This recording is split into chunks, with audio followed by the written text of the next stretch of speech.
Hi friends, எல்லோரும் ஓட்டு போட்டாச்சா? நானும் என்னோட கடமையை முடிச்சுட்டு வந்துட்டேன். ஸோ எல்லாருமே ஒருத்தரை நினச்சி தான் நம்ம ஓட்டு போட்டிருப்போம். ஸோ நல்லதே நடக்கும். மக்கள் தான் ஒரு முடிவு எடுக்கணும். மக்கள் முடிவு எடுக்கலைன்னா கண்டிப்பாக இந்த ஆட்சியில் எந்த விதமான மாற்றமே நடக்காது. ஸோ மக்கள்லாம் சேர்ந்து முடிவு எடுத்திருந்தால் கண்டிப்பாக ஒரு மாற்றங்கிறது வரும். ஸோ நம்ம இந்த வீடியோக்குள்ளே போவோம். நம்ம இப்போ பார்க்க போகிற வீடியோ என்ன அப்படின்னா, ஒரு ராஜா காலத்தில் உள்ள கதையை பற்றி தான் அங்கே பார்க்க போகிறோம். ராஜா ஒரு நல்லபடியான ஒரு வீரமிக்க ஒரு ராஜ்யத்தை நடத்திட்டு இருக்காரு. அப்போது அந்த நேரத்தில் அந்த அரண்மனையில் ஒரு பொருள் திருடு போகுது. அந்த திருடனை பிடிச்சாங்களா? எதனால் அவன் திருடனா?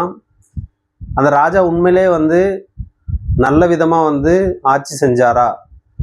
அவன் திருடினதுக்கப்புறம் அவனுக்கு தண்டனை கொடுத்தாரா? திருடினதுக்கு அப்புறம் அவர் எந்த மாதிரி முடிவு எடுத்தாரு அப்படிங்கிறது தான் நம்ம இந்த கதையை நம்ம பார்க்க போகிறோம். சூரிய நாடு அப்படிங்கிற ஒரு தேசம். அந்த தேசத்தை வீர மார்த்தாண்டன் அப்படின்னு சொல்லி ஒரு ராஜா வீரமிக்க ஒரு ராஜா ஆண்டுகிட்டு இருக்காரு. அந்த அரண்மனை எங்கேயும் பார்த்தீங்க அப்படின்னா எல்லாமே தங்கத்தால் ஆனது தான். அவங்க சின்ன ஒரு கப்பை எடுத்துக்கிட்டா கூட அது கூட தங்கத்தில் தான் இருக்கும். ஸ்பூன் கூட தங்கத்தில் தான் இருக்கும். எல்லாமே ராஜாவுக்கு பிடிச்ச மாதிரி, ராணிக்கு பிடிச்ச மாதிரி எல்லாமே தங்கத்திலே பண்ணி வச்சிருக்காரு. ஆனால் அந்த ராஜா என்ன நினச்சிக்கிட்டு இருக்காருன்னா, நம்மளுடைய ஆட்சி காலத்தில் எல்லாருமே நல்லா இருக்கிறாங்க, எல்லாருமே செல்வ செழிப்போடு இருக்கிறாங்க அப்படின்னு நினச்சிட்டு இருக்காரு. ஆனால் உண்மையிலே அது இல்லை. அங்கே என்ன நடக்குது அப்படின்னா, அந்த ராஜா என்ன பண்ணுறாருன்னா, மக்கள் மேலே வரியை விதித்து அந்த வரி பணத்தை வசூலித்து அதில் மன்னர் நல்லபடியாக வாழ்ந்துட்டு இருக்காரு. இப்போ இந்த வரினா மக்கள் தரதுனால இவர் என்ன நினச்சிக்கிட்டாரு அப்படின்னா, மக்கள் செல்வ செழிப்பாக வாழ்ந்துட்டு இருக்காரு அப்படின்னு நினச்சிட்டு இருக்காரு. ஆனால் உண்மையிலே நடக்கிறது என்ன அப்படின்னா, மக்கள் வறுமையில் இருக்கிறாங்க. போதிய அளவுக்கு அவங்களுக்கு வருமானம் இல்லை. விவசாயம் குறைஞ்ச அளவுக்கு தான் நடக்குது. நிறைய பேருக்கு வேலை இல்லாமல் அவங்க கிடைச்ச ஒரு தினசரி கூலிக்கு குறைய வருமானத்தில் அவங்க போயிட்டு இருக்காங்க. அதை ராஜா புரிஞ்சுக்கிடலை. ஒரு வைகையூர் அப்படிங்கிற ஒரு கிராமத்தில் கண்ணன் அப்படிங்கிற ஒரு பையன் இருக்கான். அவனோட அம்மா பேர் அலமேலு. அந்த கண்ணனுங்கிற பையனுக்கு 2 பிள்ளைகள் இருக்கு. அதில் ஒரு பிள்ளையோட பேர் அர்ஜுன். அந்த கண்ணனோட அம்மாவுக்கு உடல்நிலை சரியில்லாமல் இருக்கு. ஒரு வாரமாக அவனுக்கு மருந்து வாங்க கூட பணம் இல்லை. அடுத்தது அந்த சின்ன பையன் 2 நாளாக பட்னியாக கிடக்கான், அழுதுகிட்டு இருக்கான்.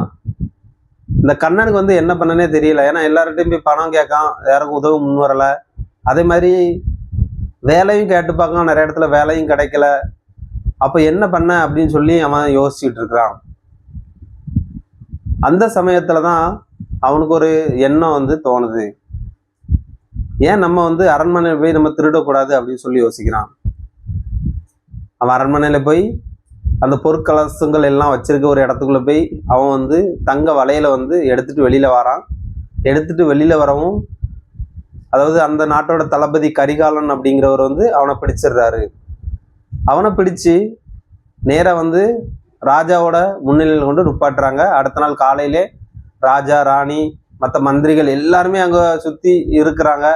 அவங்க எல்லாருமே பார்க்குறாங்க. ராஜா கோவத்தில் இருக்காரு, ராணியும் அவர் அதிர்ச்சியில் இருக்கிறாங்க. என்ன நடக்க போகுதோ, ஏன்னா இவ்வளோ நாள் இந்த மாதிரி நடந்ததே இல்லை, இப்போ திடீர்னு இந்த மாதிரி நடந்திருக்கு, ஏன் இப்படி நடந்தது, எல்லாரும் சொல்லி ஒரு ஆச்சரியத்தில் பார்த்துட்டு இருக்கிறாங்க. அப்போ அந்த நேரத்தில் எல்லாரும் நிறைய பேர் கோவத்தில் இருக்காங்க. அவனுக்கு தண்டனை கொடுங்க, தண்டனை கொடுங்க அப்படிங்காங்க. கண்ணன் அழுதுகிட்டே இருக்கிறான்.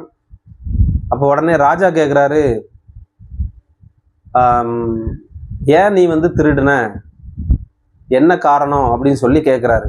அப்போ அந்த கண்ணன் சொல்கிறான், எங்கள் அம்மாவுக்கு உடம்பு சரியில்லை, எனக்கும் சரியான வேலை இல்லை, என்னோட பையன் வேற 2 வேளை சாப்பிடலை, எங்களுக்கு இவ்வளோ கஷ்டத்தில் இருக்கோம், எனக்கு பணம் இல்லாதனால நான் அந்த மாதிரி திருடினேன் அப்படின்னு சொல்லி சொல்கிறான். அப்போ தான் ராஜாவுக்கு ஒரு உண்மை புரிய வருது. நம்ம மக்கள் கஷ்டத்தில் இருக்கிறாங்க, நம்ம தான் தேவையில்லாமல் வரி விதிச்சிருக்கோம் அவன் மேலே அப்படின்னு சொல்லி ராஜா யோசிச்சுட்டு இருக்காரு. அதுக்கப்புறம் அதை ஒத்தி வைக்கிறாரு. ஒரு 2 நாள் கழிச்சு நான் கூப்பிடுறேன் அப்படின்னு சொல்றாரு.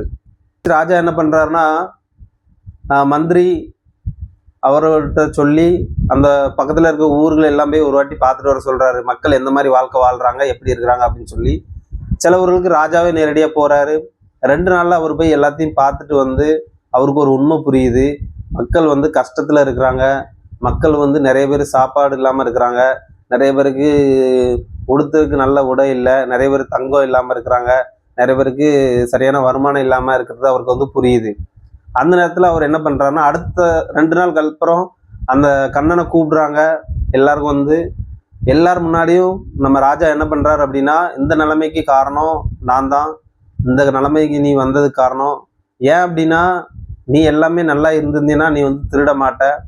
ஆனால் எதுவுமே உன் கையில் கிடைக்காதனால தான் நீ வந்து திருடின. இந்த நிலைமைக்கு காரணம் ராஜாவாகிய நான் தான். ஸோ அதனால் உனக்கு வந்து எந்த தண்டனையும் கிடையாது அப்படின்னு சொல்லி அவனை விட்டுடுறாரு. அவனை விட்டதுக்கப்புறம் அவனுக்கு அதோட நிப்பாட்டாமல் அந்த கண்ணனுக்கு வந்து அவங்க அம்மாவோட அலமேலு அவனுக்கு மருத்துவ செலவுக்கு பணம் கொடுக்குறாரு. அதே மாதிரி அவனுக்கு தேவையான உணவு வகைகளையும் அவங்க வீட்டுக்கு அனுப்பி விடுறாங்க. அதுக்கப்புறம் ராஜா வராரு. ராஜா வந்து எல்லா மக்களையும் கூப்பிட்டு அவர் வந்து ஒரு அறிக்கை விடுறாரு. அதாவது நிறைய பேருக்கு வந்து வேலை மட்டும் கரெக்டு கிடையாது. வேலை கிடைச்சாலுமே அவங்க பணத்தை வந்து அவங்க வந்து சேமிக்கணும் அப்படிங்கிற ஒரு எண்ணம் வேணும் அப்படின்னு. நிறைய பேர் வேலை கிடைக்குது, ஆனால் அவங்க வந்து பணத்தை வந்து ஊதாரித்தனமாக செலவழிச்சிருக்காங்கிறதையும் ராஜா வந்து பார்த்துருந்தாரு.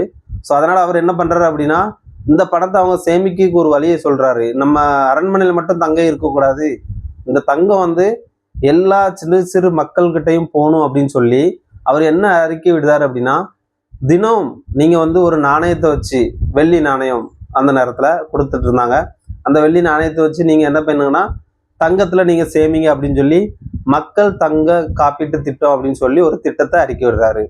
அந்த திட்டத்தில் எப்படின்னா, மக்கள் வந்து கொடுக்குற பணம் வாரத்துலையோ மாதத்துலையோ தினமோ அவர் வந்து வாங்கி, அங்கே உள்ள மந்திரி அவர் வாங்கி அவங்கவுங்க பேரில் எத்தனை கிராம் தங்கம் போகும் அப்படின்னு சொல்லி அவங்க எழுதி வைப்பாங்க.